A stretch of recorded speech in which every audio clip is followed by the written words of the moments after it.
Chapter 4, Revolt Music Conference. In 2017, Diddy would bring the Revolt Music Conference to Miami at the Fontainebleau Hotel on Miami Beach. Oddly enough, 1 week prior, Hurricane Irma hit Miami, and there was damage everywhere. There was massive flooding, power outages, road closures, broken trees and trash all over the streets. Oh, and I can't forget the food and water shortages at all supermarkets. After the hurricane, the government gave out free food stamps to residents of Miami-Dade County. They set up these massive tents at notable locations like colleges and parks, and the people showed up by the thousands. My producer, Sean Yee, and I went to Amelia Earhart Park and stood in the longest line I have ever seen in my natural-born life. For what had to be 2 miles, people were lined up to get food stamps and feed their families. Keep in mind, this is Miami. For those who don't know, after a hurricane, there are no clouds left in the sky, so the sun is beaming down on us. We got there at 9 a.m. and didn't leave until 1 in the afternoon. We stood in that line for 4 hours just to receive temporary food benefits on a debit card. While in line, however, my brother-in-law, Dimitri, aka Bones Vision, hit me up and said he had a pass for me to get into the Revolt Music Conference. I had gone every year at this point, but I had always either snuck into the event or just stood in the lobby and talked to people. I knew I would get in this year, I just didn't know how. To know something good is gonna happen for you, you just don't know how, is an incredible place to be. I was happy that now there was a way for me to get into the event, but I was sunburnt, tired, and unprepared after spending my whole day in a food stamp line at a park. Still, one thing about me is I never make excuses. I rushed home, changed my clothes, and was out the door. Quick side note, Murphy's Law. Whatever can go wrong, will. I've come to understand that anytime you're going for something great, all sorts of things will go wrong before you get there. It's like the universe is testing your mettle one last time to see if you really deserve it. When I got outside, I had a flat tire. How I got home so recently and the tire was so flat is beyond me. But I was stuck. Since I only had 1 pass, I couldn't invite a friend in exchange for a ride. My only choice was to Uber.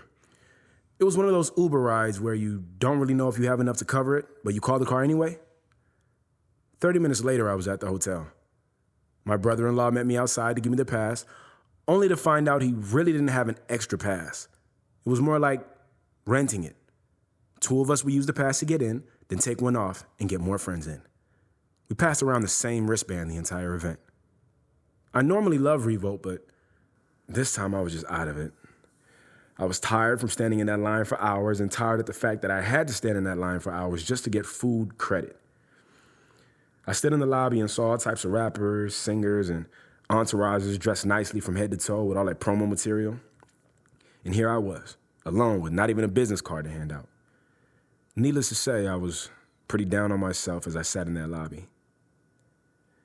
I felt like I was wasting my time there, and I was just about to leave when my brother texted me, "Yo, you should come to this panel I'm in." I was like, all right, whatever. I used my borrowed wristband to get into the panel and took it off once I was inside. It was a panel called The Recording Industry, and the panelists were Fuzzy West from Priority Records, Ghazi Shami of Empire, Ted Lucas from Slip and Slide Records, and Arnold Taylor from South Coast Music Group. I sat in the back of the room for about 15 minutes while they answered questions from the host on stage. My brother kept telling me, "We gotta find a way for you to get the mic." I wasn't as eager as he was, though, and this didn't seem like the proper setting. It was a very chill panel where these industry veterans were just talking. I guess they were running behind schedule because the host said they wouldn't have any time for questions from the audience. When he asked his final question to Ted Lucas, Ted responded, "Hey, man, I know you may want to know that, but there's a lot of people in this audience who pay good money to be here and have some of their questions answered. Let them ask some questions." Reluctantly, the host agreed to allow 3 questions to be asked. 1 man stood up, 1 woman stood up, and I stood up. The man asked his question and sat down. The woman asked hers and sat down. All the while, my heart is pounding because I know that when I grab the mic, I have to do something spectacular. I'm running through all the good verses I have in my mind, and I choose my favorite one about Miami. At this point, I'm as nervous can be. It's finally my turn. With sweaty palms and full anxiety, I walk up to the mic. As I go to reach for it, a worker of the event quickly walks up and snatches the microphone away. He said, "We're done here. We're out of time." I was genuinely shocked. But then again, Murphy's Law. At this point, I'm the only one standing up in the aisle, looking stupid and pretty embarrassed. Everyone just saw me get played. As he walked away, however, the audience and I started getting pretty rowdy and upset, mainly led by instigation from my brother, screaming from the back of the room, "Hey man, let him ask his question. We paid good money to come to this event." Finally, this guy, with an attitude, mind you, came back and roughly gave me the microphone. I paid the attitude no mind. Addressing the panelists, the only thing I said was, "So I actually don't have a question. I just wanted to know if I could spit a 16 bars for y'all."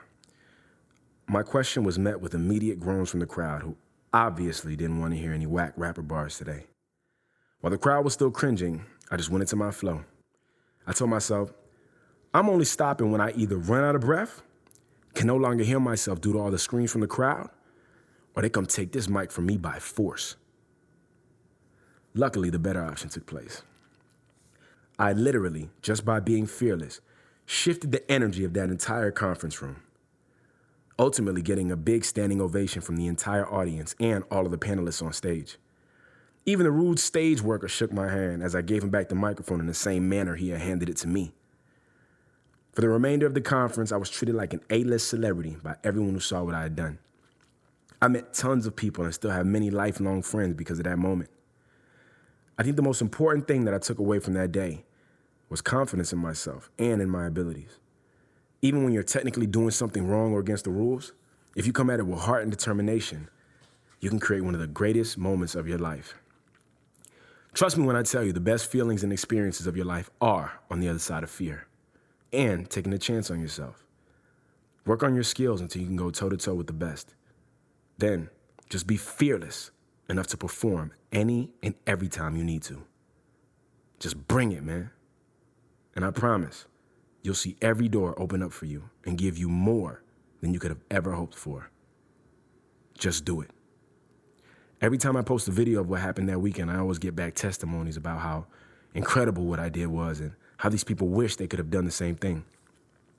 Well, you can. There's no special power behind this. We are all scared. The difference is, I will do it scared, knowing what's on the other side is better than where I am now. Most people will choose not to do it at all because they don't know what's on the other side. Those people live life upset that their dreams aren't coming true. But not me, and not you. I got 10 times more than I could have ever dreamed of that weekend. I didn't know how, but I knew I was going to be in the room, and the universe answered in the form of my brother's extra, but not so extra, wristband for entry. My fourth manifestation was attending the Revolt Music Conference in 2017.